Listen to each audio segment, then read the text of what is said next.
We are now in December, which means we are about a month and a half, potentially 2 months away from the release of Team of the Year. And this is by far my favorite time throughout the whole of every single Ultimate Team. There's two major events that I like every single Ultimate Team. This is Team of the Year and Team of the Season, and we're only just 2 months away from potentially being able to get one of these. Team of the Year will include the best performing players throughout that year and will give them very good looking blue cards, but on top of that, they are going to be very high rated. We're talking about these players being 95 rated and above. And with that rating, and because they're the best players and there is a limited supply of them, it means that they're also going to be very expensive and very difficult to pack. So in this video, I'm going to be going through how I'm grinding packs, where I'm currently up to, and what I will be doing over the next month or so. Before I do get into the video, if you're looking to get some very easy coins for the promos that will be in December, or even just get these coins to hold on for until Team of the Year, then there is no better place than Mule Factory. Head over there to get yourself some cheap and fast FIFA 22 coins, completely reliable, and if you use FUTChampion at checkout, you'll also get yourself a 5% discount. Link can be found in the description down below. Getting back into the video, we have already talked about this before on this channel. In the beginning of November, we actually did a Team of the Year video where I talked about what I'm currently doing. Now, I did highlight within that video that I'm starting incredibly early. I don't particularly enjoy the promos that we get in November, and I don't really care about the ones that we get in December. So even though it wasn't a video where I recommended you do the exact same thing, it was one of those where I highlighted what I was doing and why. And if you felt like doing a similar thing because you felt the same way about the November promos and the December promos, then you was able to do the exact same thing as me and understand why you was doing it. I wasn't planning on grinding hard within November, but any packs that I was able to get from any of the game modes or going through any of the SBCs or objectives, I was just saving. And I was saving them so that once Team of the Year finally comes around, I can then use those packs then in hopes that I can get a Team of the Year player. And I should highlight that it is still in hopes. It's still down to a chance. I could save hundreds, maybe even thousands of packs, but it doesn't mean I'm guaranteed to get a Team of the Year player. Whereas other people could just save one pack and they can get extremely lucky within that pack pool because it is down to a chance. But by saving more packs, you increase your chances of being able to get one of those Team of the Year players, and at the same time, it didn't cost a penny. It only cost time because we're not putting FIFA points into the game. So before we go any further, a good question is, when is Team of the Year? Team of the Year will take place towards the end of January and go into the beginning of February. It's currently expected the first day on the 21st of January, and what EA normally does is release the team throughout the week in parts. So in previous years, we've had Team of the Year forwards in packs for a couple of days, and once they get taken out, we then get Team of the Year midfielders, they're in packs for a couple of days, they get removed, and then we get Team of the Year defenders for a couple of days, and finally they get removed, which then brings the full Team of the Year squad released into packs, and then that is there for another couple of days until it's all removed. This is what happens every single year in Ultimate Team, and because it works for not just the players with content but with EA to make a killing in revenue, it's probably going to be the exact same this year. Last year with Team of the Year, we also got some honorable mentions, so it wasn't just us getting 11 players within that Team of the Year, but we also got other players beside it. This was a slightly different card design and they didn't get boosted as much. These players were available as SBCs, as objectives, and you can also find some of them within packs. And it's likely because it is more content and EA can build more hype and yet again make even more money that they're going to do the same this year.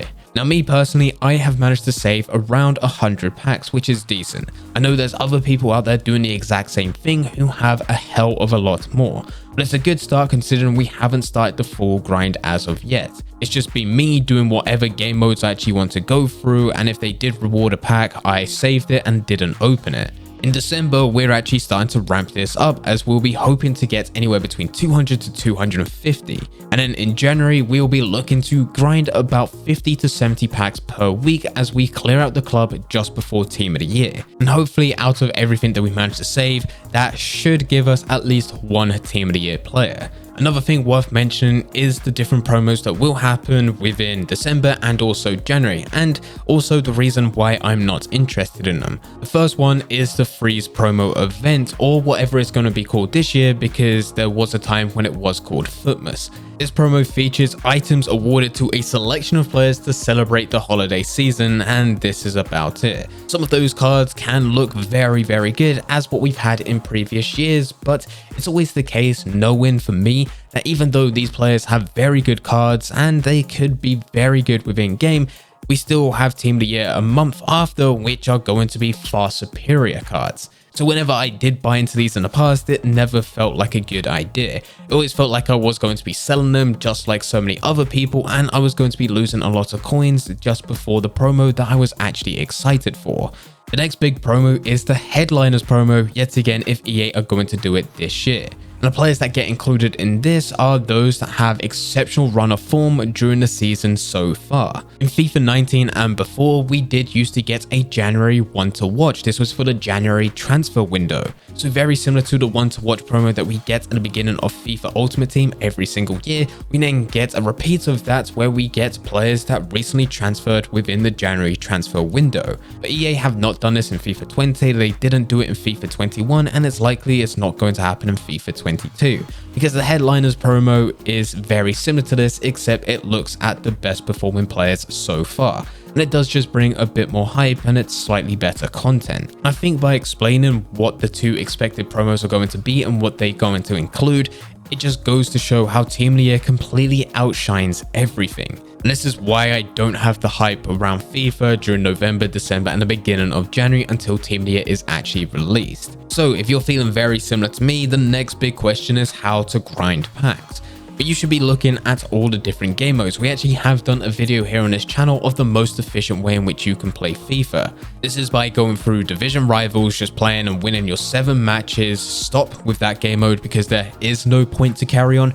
As soon as that game mode's done, you've completed that 7 matches, that is where you'll go for the Champions playoffs. Go through that in hopes to actually qualify. If you qualify, you can then go through FUT Champions, and there you're able to get a very good amount of rewards. If you have any free time after completing all 3 of those game modes, then your next best thing is to start looking at squad battles and going into FUT Draft. Start completing SBCs and objectives. If you're not that good at FIFA, that's perfectly fine. You could still go through divisions, build up your qualification points, and still go through playoffs. Even if you don't qualify, you're still able to get pack rewards, which are worth it. You just can't proceed any further into FUT Champions, but that's perfectly fine because you can still put more of your attention into other areas. This is where you do put more time into squad battles. You can then go through SBCs and you can look at different objectives to finish. There's no point keeping bronze or silver packs because those are not going to be where the Team of the Year players are going to be. You're not going to get a silver Team of the Year or a bronze Team of the Year. So if you get any of these types of packs, then you might as well open them. It's also the exact same thing with player picks and any Team of the Week upgrade packs. No matter if you get them from FUT Champions, in which most of you will be able to get packs from there, or if there's an SBC where EA releases a current Team of the Week pack, it doesn't actually matter.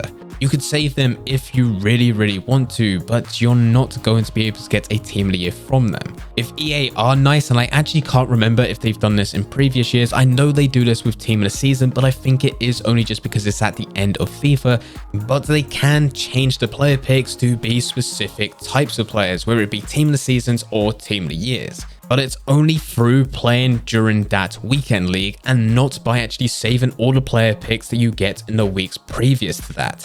It doesn't automatically get upgraded, the player picks still stay the exact same. So if you get any of these types of packs, you might as well just open them straight away just to keep your club clear, and that's where you'll also know exactly how many gold packs you have within your club. The last thing to talk about is how many packs you should be aiming to save. I've actually had this question quite a few times during the weekend live streams, and the number is entirely up to you. Of course, you want to be able to save as many as possible because that will be giving you the highest possible chance. But as high as possible may be a different number to you as what it is for me. I'm looking to get at least 300 packs by the time a Team of the Year is released. And I know there's other FIFA 22 content creators out there who's going to smash that. They're probably going to get double or even triple that as many packs in their club, save the exact same date. And they started at the exact same time. Whereas if you're watching this video and you've got a much busier lifestyle with work, family, school, college, university, whatever it is you're doing, you just have a much busier lifestyle and you can't dedicate as much time, you may be happy just to save 50 packs. So the answer comes down to how much you play this game and what you actually want to achieve from it. Because remember, and we did talk about this within this video, I could save hundreds of different packs, but because it's still based on down to a chance for Team of the Year, I could open all of them and get absolutely nothing. You might be able to save just one pack and it'd be a 7.5k pack, and you can get extremely lucky with your timing and pull a Team of the Year player. That's just how FIFA works. This is just how EA monetizes the game. It's extremely unlikely for it to happen with you open a 7.5k pack and getting a Team of the Year player. This is why I want to save as many packs as possible, but at the same time, it can happen. So you can set a goal in mind. Let's just say you want to grind out 25 packs before Team of the Year. Just push for that. Save the packs you get from all of the game modes that we mentioned earlier, and if you manage to get to 25 packs, then you can carry on going if you really want to. But anyway guys, this is my plan throughout the whole of December and also going into January. We did talk about this before in a previous video, but that was only to highlight what I'm doing, and I did say it's also a bit early. But now that we are in December and we are only just 1.5 months away, this is when players really start to think about this. And it's entirely up to you whether or not you save your packs or you go and open them straight away after completing squad battles, SBCs, division rivals, FUT champions, FUT draft, objectives, or even you get them from your Twitch Prime rewards. Anyway guys, I hope you guys did enjoy. If you did enjoy, don't forget to leave a like and subscribe. But for now, I'm going to see ya.